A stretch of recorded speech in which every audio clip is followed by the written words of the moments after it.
Oke anak, jadi pada pertemuan kali ini kita akan belajar tentang sel elektrokimia ya.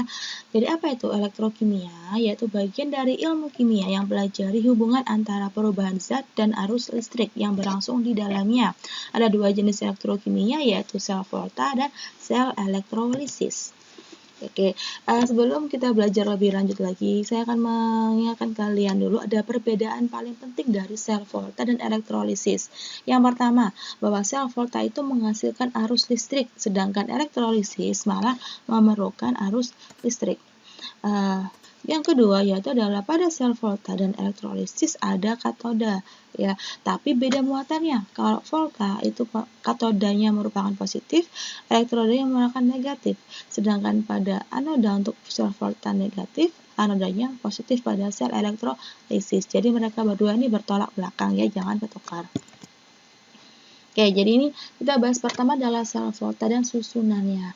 Sel volta itu terbentuk dari dua elektroda, di sini ada Zn dan Cu, dan dua zat elektrolit, dua larutan elektrolit, di sini adalah CuSO4 dan ZnSO4, dan ada juga jembatan garam, di sini menggunakan Na2SO4. Apa itu fungsi jembatan garam? Adalah untuk mengalirkan elektron dari elektroda yang negatif ke elektroda yang positif. Jadi fungsinya jembatan garam ini ya. Nah, di sini juga dipasang voltmeter untuk mengukur apakah ada arus yang terjadi. Ya, pada sel volta dia mengubah reaksi redoks menjadi energi listrik. Kok bisa, Bu? Nah, ini.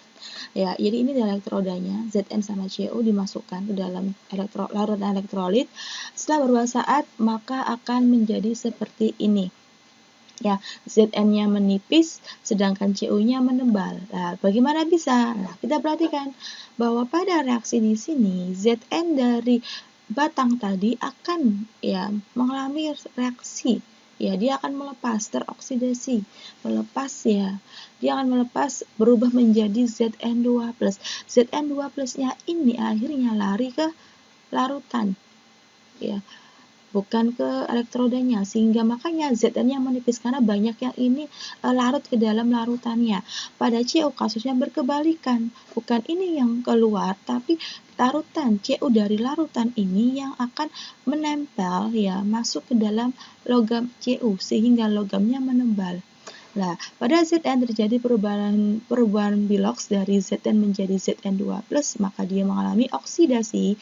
Sedangkan pada Cu dari Cu2+ menjadi Cu ya, sehingga menjadi reaksi reduksi. Makanya terjadi reaksi redoks yang bisa menghasilkan energi listrik.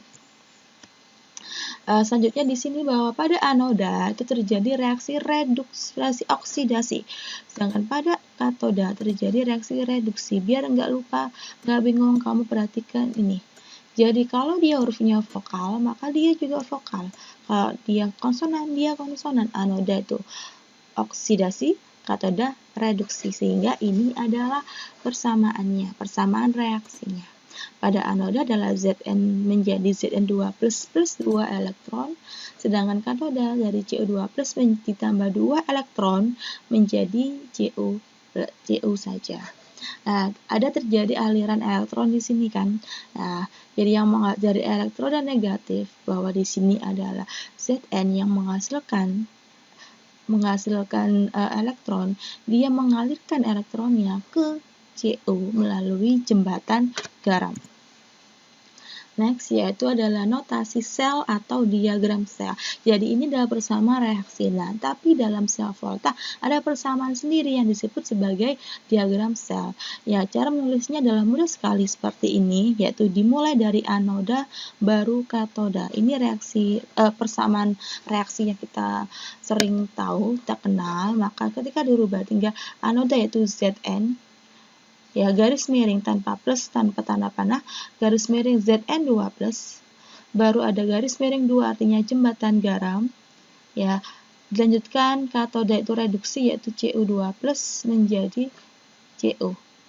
Jadi tidak ada tanda panah, tidak ada tanda plus, hanya ada tanda garis miring. Jadi ini adalah penulisannya. Oke, selanjutnya adalah potensial elektroda. Ya, jadi apa itu potensial elektroda? Yaitu suatu perbedaan potensial pada sel, karena ada dua elektroda kan. Ya, perbedaan potensial tadi itulah yang menyebabkan yang disebut potensial elektroda. Nah, semua elektroda itu memiliki potensial yang standar. Ini adalah cara yang sebetulnya, yaitu menghitungnya menggunakan pembanding, yaitu elektroda hidrogen. Ini cara yang sangat lebih ribet lah ya, dan saya nggak akan menerangkan. Karena apa? Karena potensial elektroda standar itu sudah ada di tabel. Jadi kalian cukup melihat saja. Misalkan kalian tanya berapa sih E0-nya dari CO, tinggal kalian cari. Oh ini, CO ada 2, CO plus atau CO plus atau CO2 plus. Nah, ini sudah ada. Ya, dan di sini semakin positif, maka dia semakin kuat oksidatornya dan semakin lemah reduktornya. Di sini bahwa yang paling oksidator kuat adalah F2. Sedangkan reduksi yang paling tinggi atau yang paling kuat adalah CR di sini. Jadi semakin negatif maka dia semakin reduktor, tapi semakin positif dia semakin oksidator.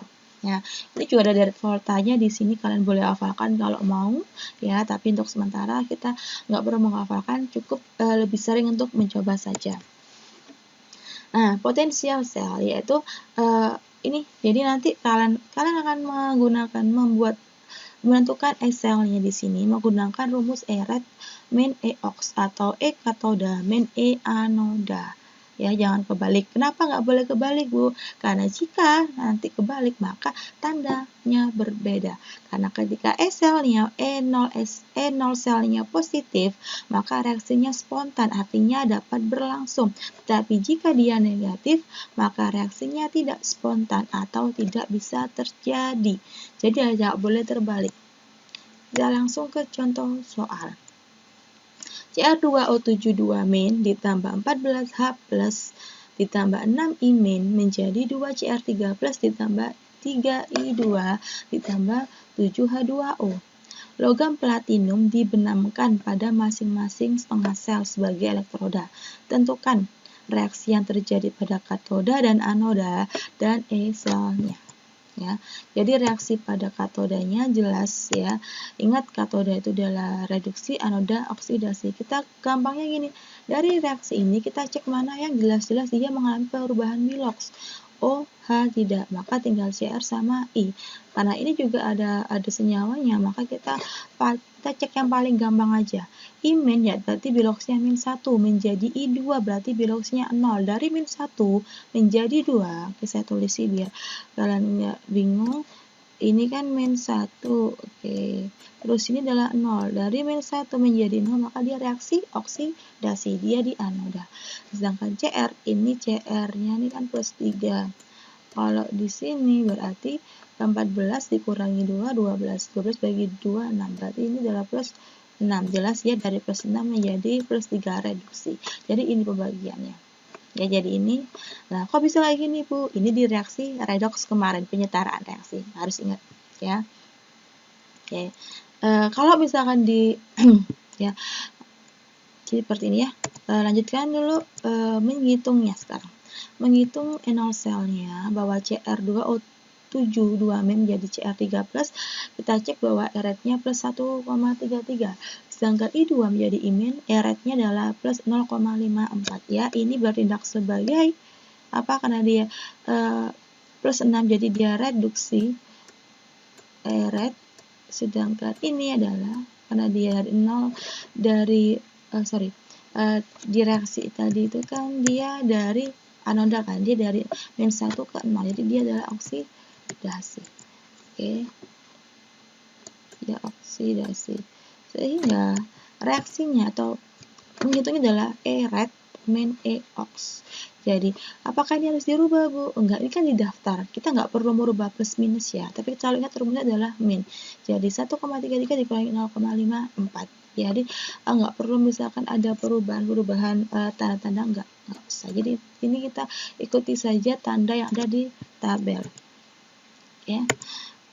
Sel kita dalam sehari-hari ada banyak aplikasinya. Ada sel primer yaitu baterai basa, baterai merkuri oksida, dan baterai nikel kadmium. Seperti baterai jam ya.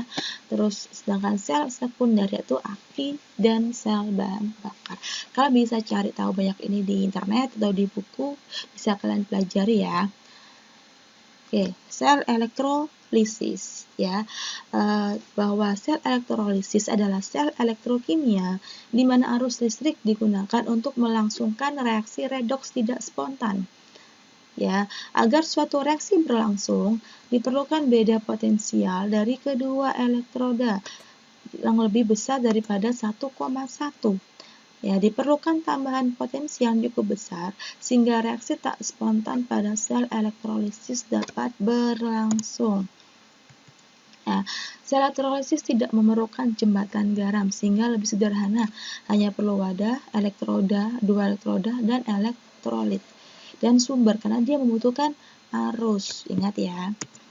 Oke, jadi ini aja. Dan ini adalah tabel untuk pembuatan reaksi elektrolisis ya. Memang sedikit lebih agak ribet kelihatannya, tapi kita fokusnya pada ini dulu. Ya, membuat sel elektrolisis lalu dimulai dari menentukan mana yang ion positif dan mana yang ion negatif. Jadi tetap di reaksi ionisasi. Dengan ketentuan di sini, untuk katoda itu tidak ada pengaruh dengan elektrodanya. Apapun elektrodanya, maka kita tinggal cek ininya.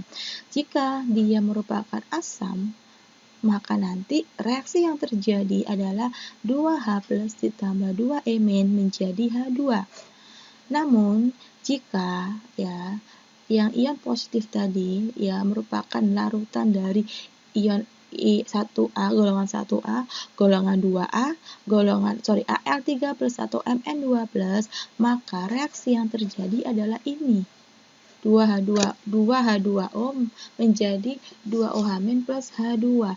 Sedangkan jika itu lelehan, artinya lelehannya tidak ada airnya, maka dia bisa terelektrolisis. Contohnya kalau Na maka menjadi Na plus menjadi Na, atau mungkin Ca kalsium, maka Ca2 plus menjadi Emin ditambah 2 Emin menjadi menjadi Ca.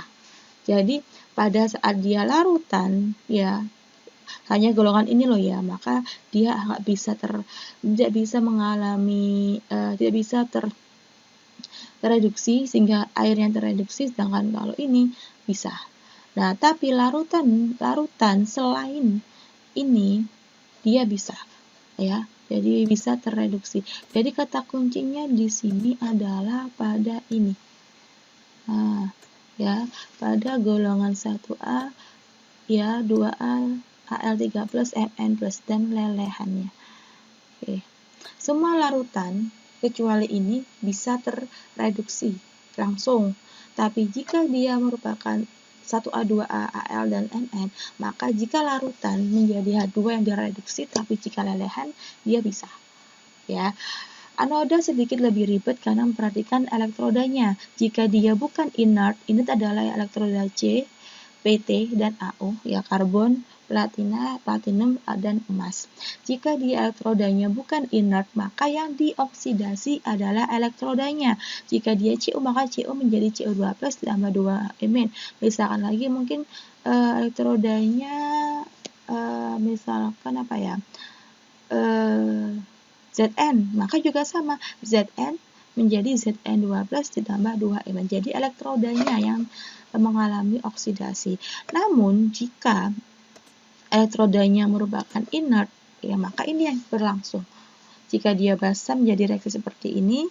Jika dia mengandung ion O, jadi SO4, 2 SO3 2 NO3 terus PO4 3 juga dia tidak bisa mengalami oksidasi, maka hanya airnya 2H2O-nya yang mengalami oksidasi.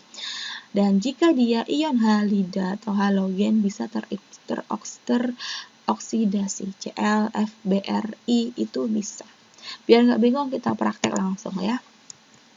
Tuliskan reaksi yang terjadi pada katoda maupun anoda apabila larutan AgNO3 dielektrolisis menggunakan elektroda karbon. Elektroda karbon artinya dia merupakan inert, ya kan? AgNO3. Maka langkah pertama adalah kita harus membuat persamaan reaksinya atau mengionisasi dulu. AgNO3 menjadi Ag+ ditambah NO3-, elektrodanya C, inert. Jadi anodanya harus hati-hati. Katodanya Ag+, larutan kan, tapi dia bukan golongan 1A 2A, maka nggak masalah, maka dia langsung bisa direduksi. Anoda dia inert, jadi harus perhatikan, ya kan? Apalagi NO ada O-nya, ya, sehingga dia yang teroksidasi adalah airnya. Maka reaksinya di katoda adalah Ag+, ya ini Ag+, maka dia menjadi Ag, sedangkan anoda menggunakan yang tadi 2H2O. Saya hapus dulu. Jadi anodanya menggunakan yang nomor 2 ini, sedangkan di katoda menggunakan yang nomor 3. Sehingga reaksinya menjadi seperti ini. Ya, kalian setarakan, dikali 4 dikali 1 melihat jumlah E-nya, sehingga menjadi 4Ag+ ditambah 2H2O menjadi Ag tambah O2 tambah 4H+. Oke. Selanjutnya adalah contoh lagi ya. Tuliskan reaksi yang terjadi pada katoda maupun anoda apabila lelehan. Oke, lelehan MgCl2 dielektrolisis dengan elektroda karbon. Ya, karbon juga, maka dia juga inert. Ya. Pertama sama ya MgCl2 menjadi Mg2+ sama 2Cl- inert ya. Lalu katodanya karena dia Mg2+, maka dia golongan 2A, tapi dia lelehan. Karena lelehan, maka bukan H2O yang terreduksi, tapi Mg-nya. Cl juga sama, dia Cl golongan halida, ya golongan halogen, bukan sisa asam ya. Ini saya ganti aja kata-katanya biar nggak ambigu di sini. Dia adalah halida,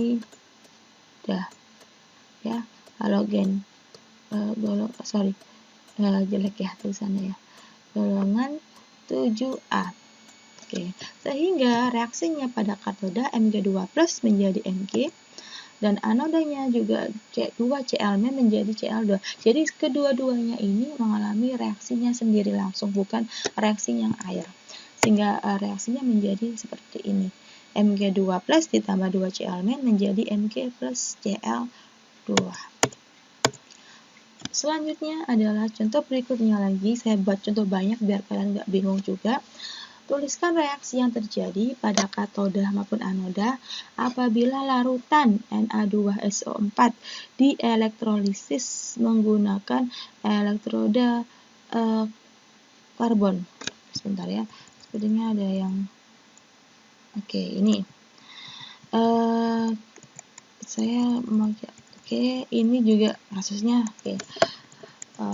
jadi juga sama inert juga ya, sama kita harus membuat reaksinya dulu. Di sini karena dia Na, maka dia Na itu kan logam tapi dia adalah larutan, maka yang terreduksi adalah airnya. Sama juga anoda, dia SO42-, maka dia adalah ada oksigennya, maka yang teroksidasi adalah airnya. Sehingga kebalikannya tadi, katoda anodanya sama-sama H2O. Sehingga reaksinya seperti ini, karena ini ada 4OH-, di sini ada 4H+, ya, maka dia bisa digabung menjadi 4H2O, bisa dicoret dengan ini, sehingga menjadi seperti ini. Oke ya. Sebenarnya banyak contoh-contoh yang lain, tapi saya tidak bisa membuat semuanya di video karena terlalu panjang nantinya, jadi kalian bisa tanyakan ke saya langsung ya. Oke, ini contoh aplikasinya untuk elektrolisis. Pertama adalah penyepuan logam besi dengan perak. Jadi kalau kalian pengen punya perak, pengen punya emas atau ya emas, tapi kalian nggak punya uang buat beli emas yang bagus, tinggal menggunakan ini. Jadi ini emas, ini contoh emasnya ya. Ini emasnya, ini tembaganya, ya yang sepuhan ya, betul penyepuhan emas sepuh. Jadi ini, jadi dalamnya sebenarnya dia tembaga ya, tapi di luarnya dia emas. Nah ini penipuan ya. Makanya ada yang emas sepuh kok murah ya, cuman berapa gram, mungkin cuma 100.000 kok dapat yang bagus kayak emas, tapi itu bagian luarnya saja, bukan bagian dalam. Lalu contoh lagi adalah pemurnian logam, supaya lebih murni logamnya, dia dengan cara ini juga. Jadi ini lebih menebal CU-nya, ya kan? CU-nya diambil semua sehingga ke sini semua jadi CU murni, atau juga pembuatan unsur dan senyawa. Ini bisa kalian pelajari. Oke, yang terakhir beliau menjelaskan juga tentang hukum Faraday, yaitu hukum Faraday itu sebetulnya punya tujuan untuk mengendapkan logam dan mengumpulkan gas. Jadi dia mengendapkan logam dan mengumpulkan gas. Ini kita menghitung, tapi hitungannya sangat sederhana, sangat simpel sekali. Rumusnya pun simpel. Ini hanyalah konstanta Faraday. Intinya di sini bahwa konstanta Faraday adalah sebanyak 96.500 kolom. Oke, ada dua hukum Faraday, yaitu hukum Faraday 1 dan hukum Faraday 2. Pada hukum Faraday 1, artinya bahwa massa zat yang dibebaskan pada elektrolisis berbanding lurus dengan jumlah listrik yang digunakan. Sehingga rumusnya M sama dengan E kali F. M di sini adalah massa. Ada buku yang menuliskannya W gitu ya, massa. Juga ada yang M. Tapi W di sini beda sama fisika yang W itu sama dengan M kali G, bukan ya, tapi di sini M sama W itu sama-sama massa. Nah, karena tadi kita menghitung 1F adalah 96.500 kolom, maka kita bisa membuat rumusnya menjadi seperti ini. Ya, made ya, M kali EIT per 96.500. Apa itu E? E adalah massa ekuivalen. Jadi AR dibagi valensi. Sama seperti kalian belajar apa itu? Asam basah ya. Kita pakai valensi lagi. E adalah kuat arus bentuk dalam ampere, sedangkan T adalah waktu ya. Dalam waktu detik. Bayangkan kalau jam berarti harus dikalikan 3.600. Hukum Faraday 2 adalah jumlah zat yang dihasilkan oleh arus yang sama dalam beberapa sel yang berbeda sebanding dengan berat ekuivalen zat tersebut. Jadi rumusnya seperti ini. M1 per M2 sama dengan E1 per E2. Oke. Kalian untuk lebih jelasnya mungkin saya juga ambil materi dari buku paket kalian dan dari LKS, jadi silakan juga kalian buka-buka, mungkin ada yang kalian tanyakan bisa kalian komen ya, atau kalian langsung WA Bu Laila. Ini contoh soalnya adalah, ini saya ambil dari buku paket ya, bisa kalian lihat. Larutan Ag2SO4 pakat 0,2 liter dielektrolisis menggunakan elektroda PT dengan kuat arus 15 ampere selama 25 menit. Tentukan konsentrasi dari Ag2SO4 apabila diketahui AR-nya adalah 108. Jadi pertama kita tulis dulu diketahuinya dulu. Pertama adalah volumenya adalah 0,2 liter. Lalu I-nya 15 ampere. Lalu T-nya adalah 25 menit, atau kita langsung konversikan ke detik dikalikan 3.600 menjadi 1.500 detik. Lalu AR-nya adalah 108.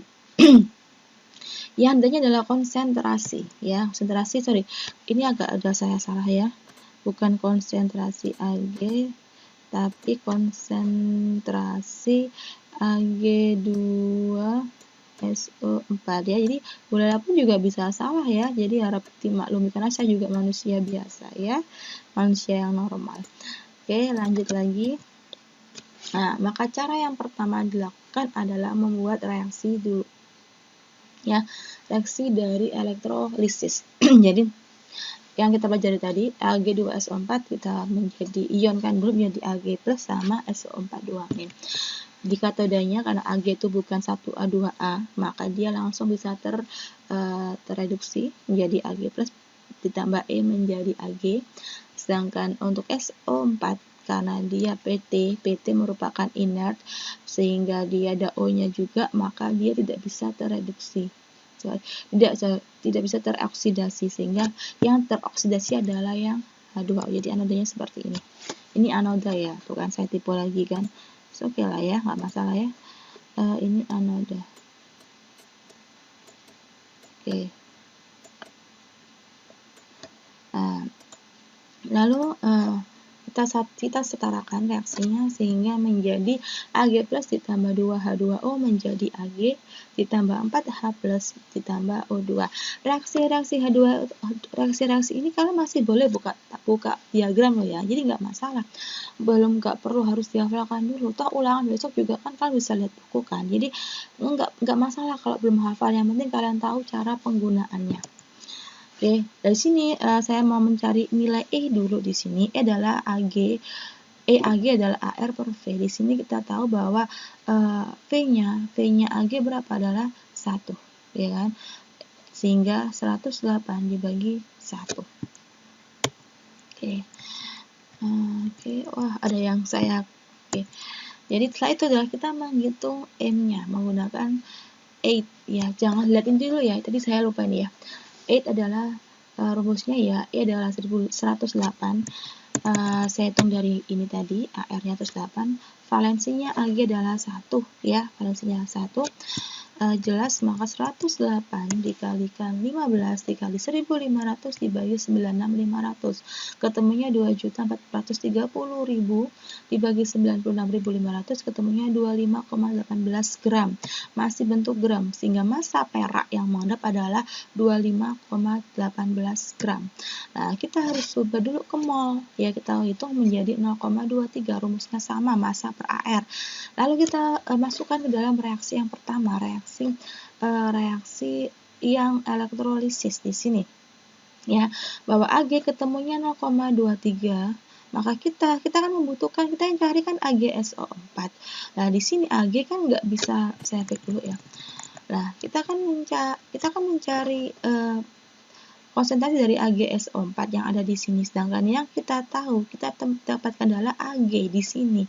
AG di sini, maka supaya ini bisa ke sini, maka stepnya adalah AG ya, AG 0,23 mol, maka dari persamaan reaksi tadi ketemu AG plusnya adalah 0,23 mol karena koefisiennya sama 1,1. Lalu kita masukkan ke persamaan awal, persamaan ionisasi, di mana AG plusnya ketemu 0,23, masukkan, tapi ini dia 2, sehingga kalau AG2SO4 adalah separuhnya, berarti 0,115 mol.